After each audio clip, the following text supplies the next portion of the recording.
अरे रूपा, जरा अपने पैरों को जल्दी जल्दी आगे बढ़ाओ, क्योंकि शाम होने से पहले हमें घर पहुंचना है। ओहो, आप भी ना कैसी बातें कर रहे हैं। मैं तो आपके पीछे पीछे ही चल रही हूँ। अब क्या उड़ के चलूँ आपके साथ। वैसे भी सुबह से चलते चलते मेरी हालत खराब हो गई है। ना तो कुछ खाया है आपने और ना ही मुझे कुछ खाने दिया है। अरे रूपा, घर चलकर जो चाहे वो खा लेना। अब चलो भी। उन दोनों को चलते चलते दोपहर हो जाती है।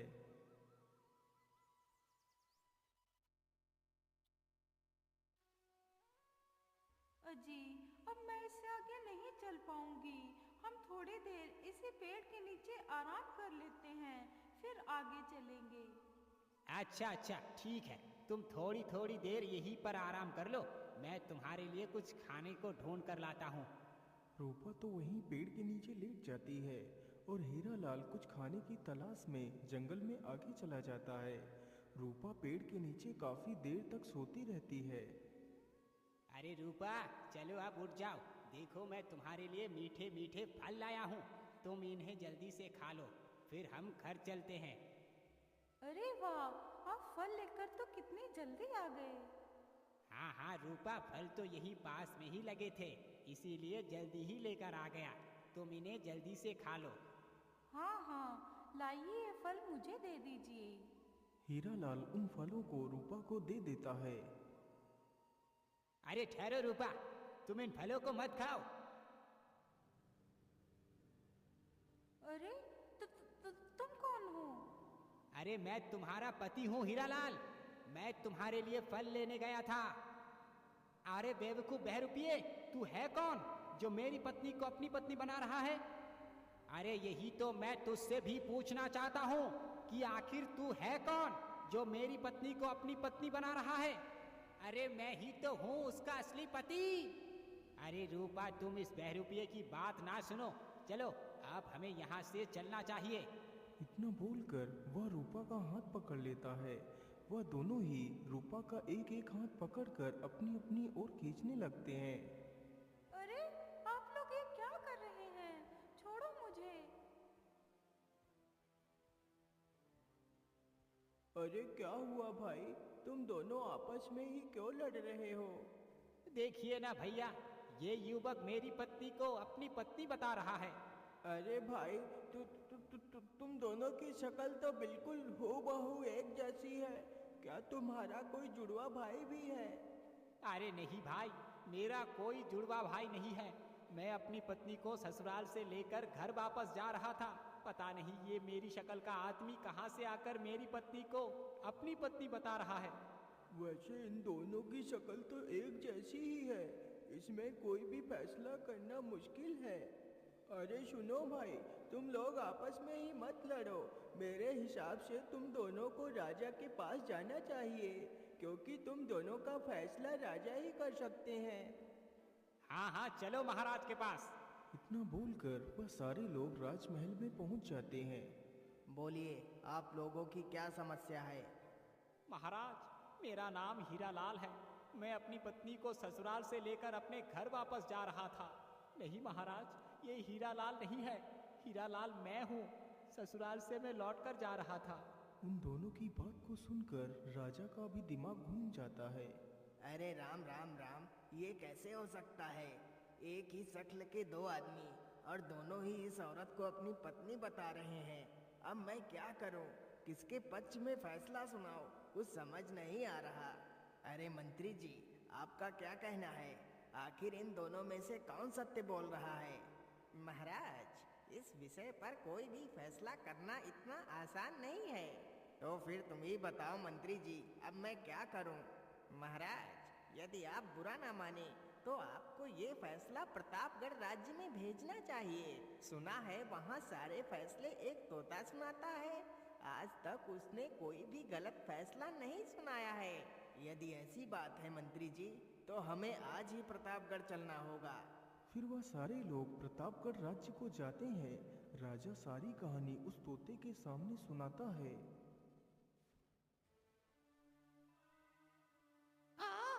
अच्छा, मामला थोड़ा सा गंभीर है। हे दिव्य तोते, मेरी पत्नी को इस बहरूपिया से बचा लो, क्योंकि मेरी पत्नी के अलावा मेरा इस दुनिया में कोई भी नहीं है। अरे नहीं तोते, ये आदमी झूठ बोल रहा है, ये मेरी पत्नी है। अरे रुक जाओ, आप दोनों शांत हो जाइए। ये पत्नी किसकी है इसका फैसला अभी हो जाएगा। एक शक्ल के दो आदमी और दोनों ही इसे अपनी पत्नी बता रहे हैं। दाल में कुछ काला है। मंत्री जी, जल्दी से केतली मंगवाई जाए। तोते का आदेश होते ही एक केतली मंगवाई जाती है। देखो भाई, ये पत्नी तुम दोनों में से उसी को दूंगा जो इस केतली में घुसे और केतली की टूटी से बाहर आए। उसके बाद टूटी से घुसे और केतली के मुंह से बाहर आए। ठीक है तोते, मैं तुम्हारी इस शर्त को जरूर पूरा कर सकता हूँ। तो फिर दिखाओ मुझे, तुम इस केतली के अंदर कैसे घुसते हो और कैसे निकलते हो। इतना सुनकर वह आगे बढ़ता है और अपना आकार छोटा कर तुरंत ही उस केतली में घुस जाता है और केतली की टूटी से बाहर निकल आता है।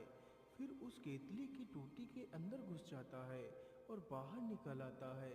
यह देखकर सभी लोग हैरान हो जाते हैं। वैसे युवक, क्या तुम इस शर्त को पूरा करने का प्रयास नहीं करोगे? लेकिन तोता, मैं भला इस केतली के अंदर कैसे जा सकता हूँ? मेरा आकार इतना छोटा नहीं कि मैं इसके अंदर जा सकूं। परंतु तोते, आपने ये कैसा न्याय किया? मुझे तो कुछ भी समझ नहीं आया। अच्छा तोते, अब मैं अपनी पत्नी को लेकर जाना चाहता हूँ। हाँ युवक, जरूर जाओ, लेकिन मेरे एक संदेह को दूर करने के बाद। संदेह? लेकिन कैसा संदेह? मैं कुछ समझा नहीं। युवक, मुझे संदेह बस इतना सा है कि क्या तुम वास्तव में ही इस केतली के अंदर गए थे? हाँ तोते, मैं तो सभी के सामने इस केतली के अंदर गया था। नहीं युवक, मैं तभी मानूंगा कि तुम अंदर गए थे जब तुम एक बार और इस केतली के भीतर जाओ। फिर मेरे मंत्री केतली के भीतर जांचेंगे कि तुम अंदर हो या नहीं। उसके बाद ही तुम अपनी पत्नी को यहाँ से ले जा सकते हो। ठीक है तोते, मैं तुम्हें फिर से दिखा सकता हूँ, जरा रुकिए। इतना कहकर वह युवक फिर से अपना आकार छोटा करता है और उस केतली के भीतर घुस जाता है। अरे मंत्री जी, जरा जाकर देखिए तो कि केतली के भीतर कौन है। मंत्री तोते के इशारे को समझ जाता है। वह तुरंत ही केतली की ढक्कन तथा केतली की टूटी को बंद कर देता है। वाह मंत्री जी, आपका तो कोई जवाब ही नहीं। अब आप जल्दी से इस केतली को ले जाकर कहीं दूर जमीन के नीचे दफन कर दें। हीरालाल, अब तुम अपनी पत्नी को ले जा सकते हो। तोते, आपकी जय हो, आपकी जय हो तोते। आपने असंभव को संभव कर दिखाया। मैं आपका ये उपकार कभी भी नहीं भूलूंगा। इतना बोलकर हीरालाल अपनी पत्नी को लेकर वहां से चला जाता है।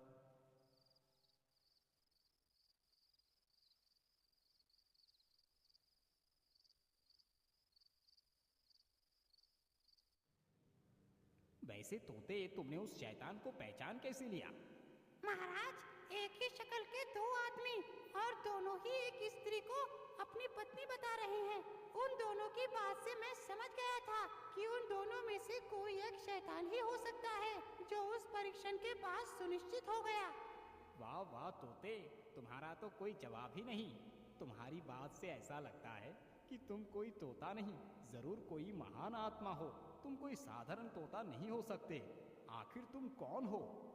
रंजीत सिंह, तुम उचित कहते हो। मैं कोई तोता नहीं, मैं तुम्हारा मित्र राजा, मैं माणिक हूँ।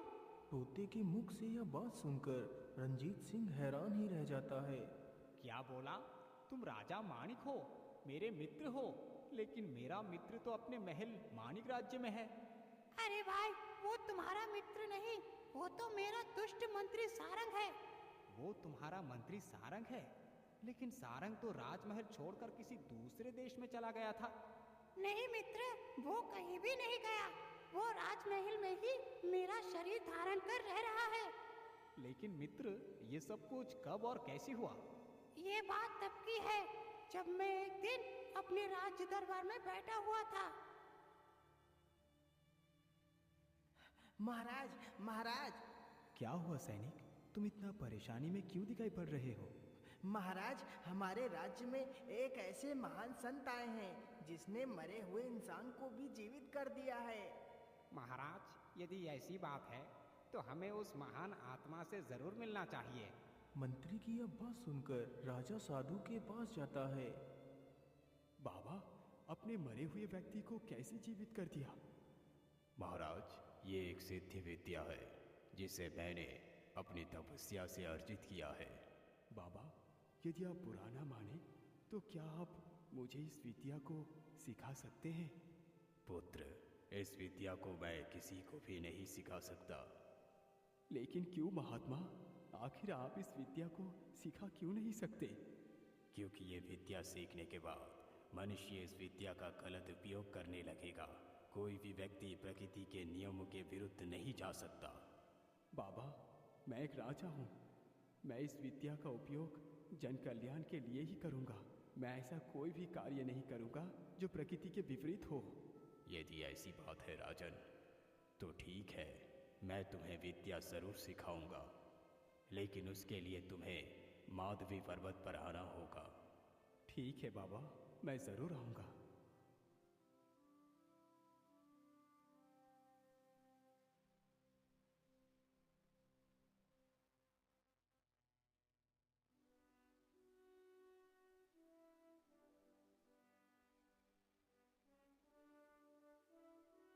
अच्छा महारानी जी, आप अपना ख्याल रखना। पता नहीं मुझे वहाँ पर कितने दिन लग जाए, कोई पता नहीं। मंत्री जी, घोड़े तैयार कीजिए, हम लोग आज ही बाबा के पास जाएंगे। ठीक है महाराज, मैं अभी 2 घोड़े तैयार करवाता हूँ। इतना बोलकर मंत्री वहां से चला जाता है। महाराज, आप जा तो रहे हैं, लेकिन पता नहीं मेरा हृदय इतना विचलित क्यों हो रहा है। अरे महारानी जी, मैं पहली बार आपसे दूर जा रहा हूँ, इसीलिए तुम्हारा हृदय विचलित है। परंतु तुम परेशान ना हो, मैं जल्दी ही वापस आ जाऊँगा। अच्छा, अब मैं चलता हूँ। राजा तथा वह मंत्री दोनों अपने अपने घोड़े पर सवार होकर निकल पड़ते हैं।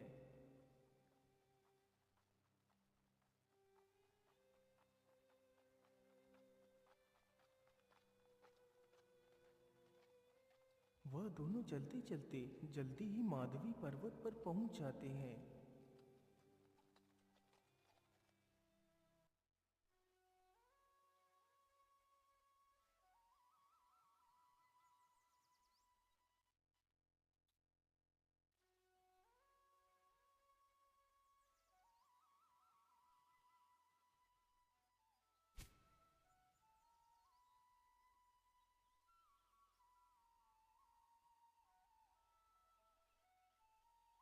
आइए आइए महाराज, आपका स्वागत है। लेकिन महाराज, आपको यहाँ पर अकेले ही आना था। बाबा, आप चिंता न करें, ये हमारे विश्वसनीय मंत्री हैं।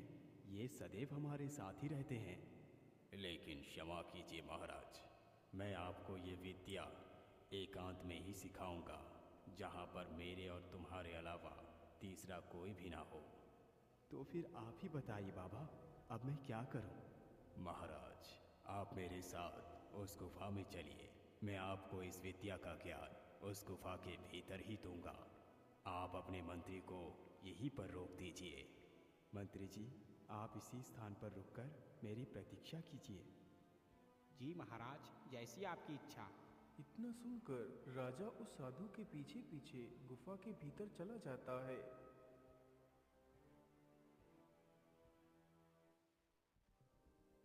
अरे, ये राजा तो कितना स्वार्थी है।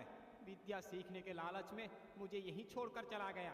लेकिन मैं भी तुम्हारा मंत्री हूँ। आखिर मैं भी देखता हूँ कि ये साधु तुम्हें कौन सा विद्या सिखाता है। इतना सोचकर मंत्री भी चुपके से उस गुफा में घुस जाता है और छिपकर उस साधु की सारी बातों को सुनता है।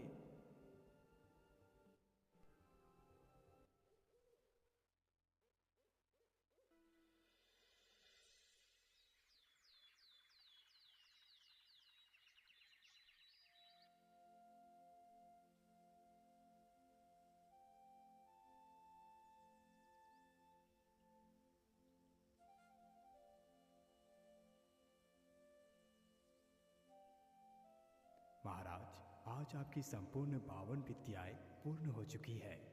बाबा, ये सब कुछ आपकी कृपा से ही संपूर्ण हो पाया है। बोलिए बाबा, आपको क्या इनाम चाहिए? नहीं महाराज, मुझे कोई इनाम नहीं चाहिए। बस मेरी एक बात को याद रखना, वही मेरा इनाम होगा। हाँ हाँ बोलिए बाबा, आप मुझसे क्या कहना चाहते हैं? महाराज, आप इस विद्या को अपने तक ही सीमित रखना। ठीक है बाबा, मैं आपकी इस बात को याद रखूंगा। अच्छा बाबा, अब मैं चलता हूँ। इतना बोलकर राजा तथा मंत्री वहां से निकल पड़ते हैं। राजा और मंत्री चलते चलते घने जंगलों से होकर गुजरते हैं। राजा ने 52 विद्याएं सीखी थी और उसके मंत्री ने भी छिपकर 52 की 52 विद्याएं सीख ली थी। वह दोनों चलते चलते काफी दूर निकल जाते हैं। तभी राजा की नजर एक तोते पर पड़ती है जो जमीन पर मृत अवस्था में पड़ा हुआ था। अरे, ये तोता तो मृत पड़ा है। अरे मंत्री जी, जरा यहीं पर रुकिए। क्या हुआ महाराज, आप यहाँ पर क्यों रुक गए? मंत्री जी, जरा उधर देखिए, उस मृत तोते को। हाँ हाँ महाराज, वो तो मैं भी देख रहा हूँ, लेकिन आप इस तोते को दिखाकर क्या कहना चाहते हैं? अरे कुछ नहीं मंत्री जी, उस तोते को मृत देखकर मैं अपनी विद्या का परीक्षण करना चाहता हूँ। अरे महाराज, तो इसमें इतना सोचने की क्या बात है? जरा हमें भी दिखाइए, आखिर आपने क्या विद्या सीखी है? अच्छा ठीक है मंत्री जी, जरा रुकिए, मैं अभी दिखाता हूँ अपनी विद्या। इतना बोलकर राजा तुरंत ही घोड़े से नीचे उतरता।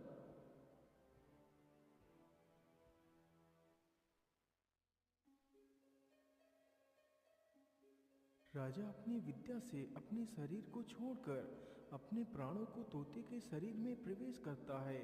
उधर मंत्री अपने शरीर को छोड़कर राजा के शरीर को धारण कर लेता है और तुरंत ही उठकर उस तोते पर झपटता है, लेकिन तोता वहां से उड़ जाता है।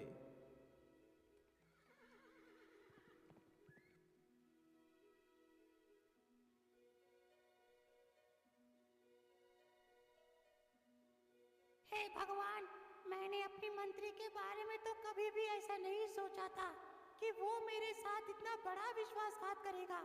तोता एक पेड़ की डाल पर बैठकर यह सारी बातें सोच रहा था।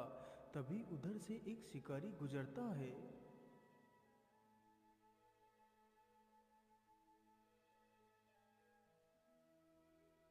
अरे ओ शिकारी भाई, क्या आप मुझे कुछ अनाज के दाने खिला सकते हैं? मैं बहुत भूखा हूँ। लेकिन मैं तुम्हें दाने क्यों खिलाऊं? इसमें मेरा क्या फायदा? शिकारी, मैं तुम्हें दानों के बदले में ढेर सारा धन दिला सकता हूँ, जो तुमने कभी अपने सपने में भी नहीं सोचा होगा। तोते की यह बात सुनकर शिकारी के मन में लालच आ गया। यदि ऐसी बात है तोते, तो ये लो, मैं तुम्हें सारे दाने खिलाता हूँ। इतना बोलकर शिकारी सारे अनाज के दाने जमीन पर बिखेर देता है। तोता जल्दी ही नीचे आता है और सारे अनाज के दानों को चुगने लगता है। कुछ ही देर में तोते ने सारे दाने चुन लिए। तोते, मैंने तुम्हें दाने खिला दिए, अब तुम जल्दी से मुझे खजाना दो। शिकारी भाई, खजाना तुम्हें मैं नहीं दूंगा, खजाना तो तुम्हारे राज्य के राजा देंगे। मुझे राजमहल लेकर चलो, मैं तुम्हें वहाँ पर ढेर सारा खजाना दिलाऊंगा। फिर उस शिकारी ने मुझे आपके हाथों बेच दिया। मित्र, ये तो बहुत बड़ा विश्वासघात किया उस दुष्ट मंत्री ने। वैसे मित्र, क्या तुम अपने वास्तविक रूप में नहीं आ सकते हो? मित्र, मैं अपने वास्तविक रूप में तो आ सकता हूँ, यदि तुम मेरी मदद करो तो। हाँ हाँ बोलो मित्र, मैं तुम्हारी सहायता कैसे कर सकता हूँ? फिर तोता अपनी सारी योजना को राजा के कान में बताता है।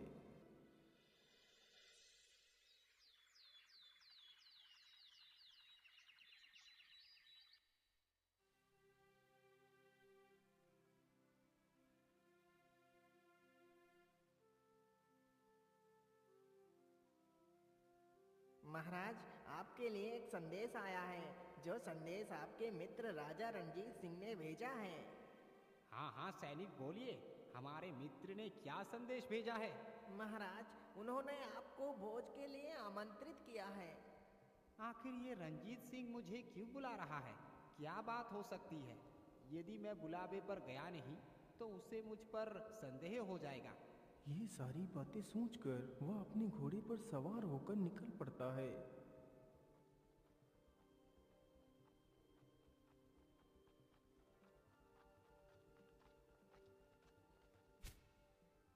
आइए आइए मित्र, आपका स्वागत है हमारे राज्य महल में। बोलिए मित्र, आपने हमें कैसे याद किया? क्या मैं अपने मित्र को याद भी नहीं कर सकता? हाँ हाँ महाराज, क्यों नहीं। एक मित्र को मित्र याद नहीं करेगा तो फिर कौन करेगा। अरे देखिए महाराज, आज कितना बढ़िया शिकार हाथ लगा है।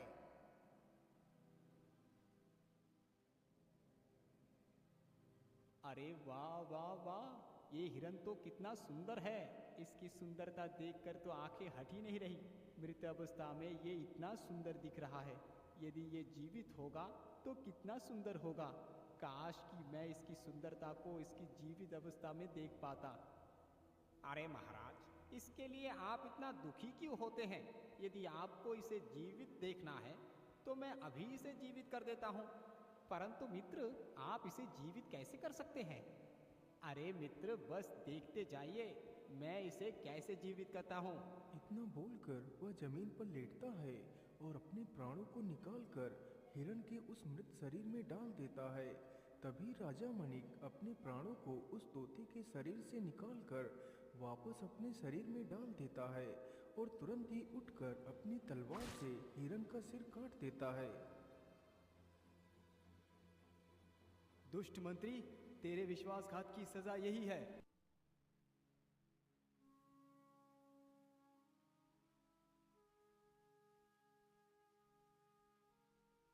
अरे दुष्ट, तुम मेरी इजाजत के बिना अंदर कैसे आया? अरे महारानी, आपको क्या हुआ? मैं आपका पति हूँ। आखिर मुझे तुमसे मिलने के लिए इजाजत की क्या आवश्यकता है? अरे मूर्ख, अपने इस गंदे जवान से मुझे अपनी पत्नी कहकर संबोधित मत कर, क्योंकि तू मेरा पति नहीं है। महारानी जी, मैं ही तुम्हारा पति हूँ, मेरा विश्वास करो। महारानी जी, महाराज सत्य कह रहे हैं, यही आपके पति हैं। क्षमा करें महाराज, लेकिन मैं आपको अपना पति तभी स्वीकार करूंगी यदि तुम्हारे बुलाने पर तुम्हारा सबसे प्रिय घोड़ा तुम्हारे पास आ जाए।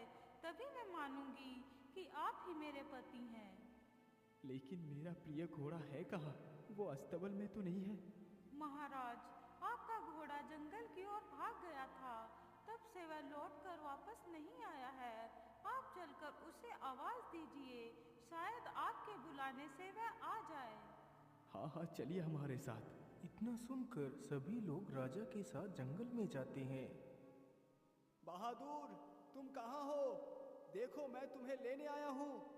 मुझे तुम्हारी मदद की आवश्यकता है। इसी प्रकार राजा जंगल में 2-3 बार आवाज लगाता है। बहादुर, तुम कहाँ हो? देखो, मैं तुम्हें लेने आया हूँ। मुझे तुम्हारी मदद की आवश्यकता है। अपने मालिक की आवाज जैसे ही घोड़े के कान में पड़ती है तो वह दौड़ पड़ता है और जल्दी ही राजा के पास पहुंच जाता है। यह दृश्य देखकर महारानी हैरान ही रह जाती है। राजा प्यार से अपने घोड़े को सहलाता है। महारानी जी, अब तो आपको यकीन हो गया कि मैं ही असली राजा हूँ और मैं ही तुम्हारा पति हूँ। महाराज, मुझे क्षमा कर दीजिए, मैं आपको पहचान नहीं पाई। महारानी जी, आप दुखी ना हो, ये परीक्षण करना भी उचित था।